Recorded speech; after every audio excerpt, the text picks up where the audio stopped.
Hey, thanks for clicking on this video. So I got the idea when I noticed myself spending more than 2 hours on character creation in Elden Ring. I felt super immersed as I was trying to make my own character with its own backstory and lore, and I was already planning my build and aesthetics.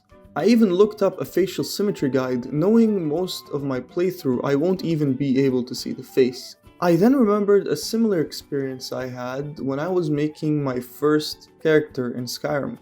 It is commonly known that the character you create at the start of the game is almost irrelevant to later on in your playthrough, because it's just a starting template for specific playstyles most of the time, which can be changed later on with leveling and equipment.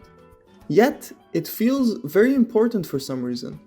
I personally think it's because the character creation makes it feel like the experience you make with this character is exclusive to you, even when most of the time it really isn't. It is a crucial aspect for immersion in any role-playing game, to give a sense of meaning to the adventures that you will go through. As I dove deeper into my thoughts, I realized that I would mostly prioritize my looks and style, as in the type of armor I wear in the game, based on what I find cool at the time, more than what is actually optimal in terms of stats and attributes. I don't even wear headgear in Elden Ring because I really like seeing the hair. I have to admit, I do feel silly at times doing that, even grinding for hours for a specific piece of gear just because I like the way it looks. I went through the entire Thieves Guild questline in Skyrim just to get the Nightingale armor, which took me a whole week as I only play a bit every day, just because of how cool it looks and how it matched my aesthetic perfectly. And it still feels rewarding and fulfilling to this day. To be clear, I am referring to fashion here as a form of cosmetic expression, just in case you're wondering. And, though I haven't really played it yet, I feel like I should still mention it. Bloodborn. From what I heard and saw, it is literally Dark Souls, but the armor that you wear is straight up out of a fashion show. Now I'm sure this video would be way better and way longer if I did play it, but don't worry guys, it's on my wish list after I finish Elden Ring. The obsession with one's cosmetic look doesn't only stop at RPGs though. You can name any big online game like Fortnite, Rocket League, League of Legends, Valorant, CSGO, Rainbow Six Siege, Overwatch, Warzone, Apex Legends, and I can just keep going. Most of these games are free to play, and their main source of profit comes from cosmetics. They come in all shapes, forms, and sizes, like skins, emotes, gun wraps, even loading screens and banners. All of these give zero competitive advantage or additional gameplay mechanics compared to those who choose not to buy them. The funny thing is that I spent more money on these online cosmetics that are quote-unquote useless than actual real-life clothes. Here's a bit about me. In real life, I like to consider myself a minimalist. I have 3 pants and 3 shirts that are on rotation. So why?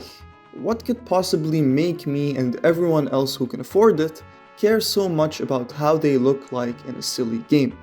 To the point that they are willing to pay real-life money on cosmetics that are sometimes more expensive than real-life clothing. I think a part of it comes from the feeling of inferiority. Inferiority. The inferiority. Last time. I think a part of it comes from the feeling of you get when everyone you play with has cool looking skins and you are just rocking the default noob skin. I mean, we've all been through it. You feel inferior to other players with skins, almost left out from the cool kids club. To non-gamers and outsiders, this may seem trivial, as an argument that is always brought up is that it's just pixels on a screen.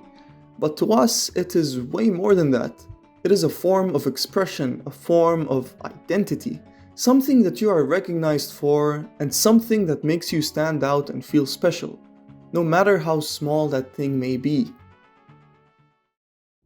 Yet again, this ties back to the feeling of you fitting in and being a part of the community. I really think that games should give players more options to own skins that they want, without having to pay real money for them. Free loot boxes that are rewarded for grinding the game out have become rarer and rarer these days. I don't play League anymore, but I have poured more than 3,000 hours on it and have over 200 skins, of which I only spent money to buy 2 specific ones. The rest I earned from loot boxes that you get for playing well and getting an S rank. And I think that is one of the many reasons the game kept me hooked in an addiction for such a long time, since I didn't have that much money myself and had the illusion that I was working towards value in the form of skins.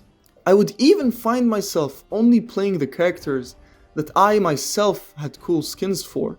Overwatch had a similar approach to cosmetics, but that is no longer the case. I'll go more into that later. I have noticed that in every single game there is one very rare skin that has massive value within the community, and having it will grant you instant respect and attention regardless of your actual skill. One of the few examples that I know of personally is the infamous John Wick skin from Fortnite. When you see a player with that skin, you either go the opposite direction or leave the game. Oh, he rifted that little bitch.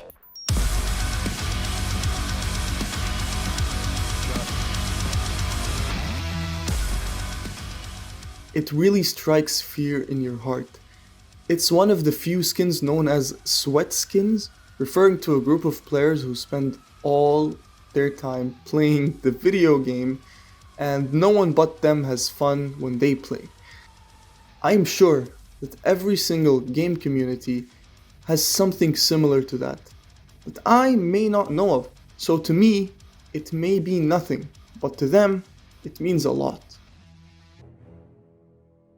Picking a loadout that is unique to you and fits your style and aesthetic is a really nice and slept on feeling. Even if you are the only one who will be looking at it, it is nice to know that your character looks the way that represents your own style and ideas.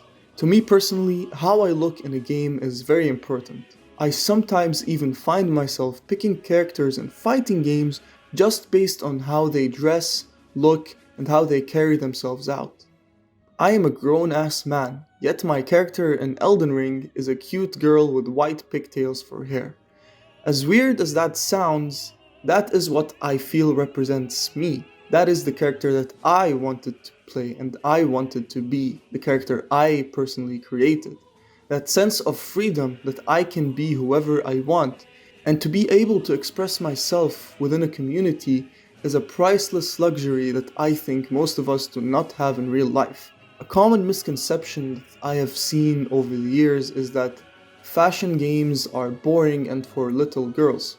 The reality is that every single game out there has some sort of fashion implication as a form of self-expression. And if I'm being completely honest, I do enjoy these girly games about making cute, silly characters. Call me a weirdo all you want, but I really wish more games would have more options for unique character customization without the malicious monetization that we have currently. Yes, I am very salty. Skins should not be above $20 each. But I guess it is the price that you have to pay in the free-to-play era that we are currently in. I don't think that you should feel guilty or ashamed for spending money on skins in video games. It is not worthless or stupid.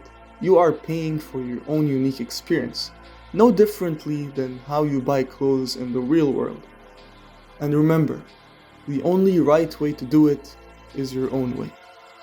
Thanks for watching.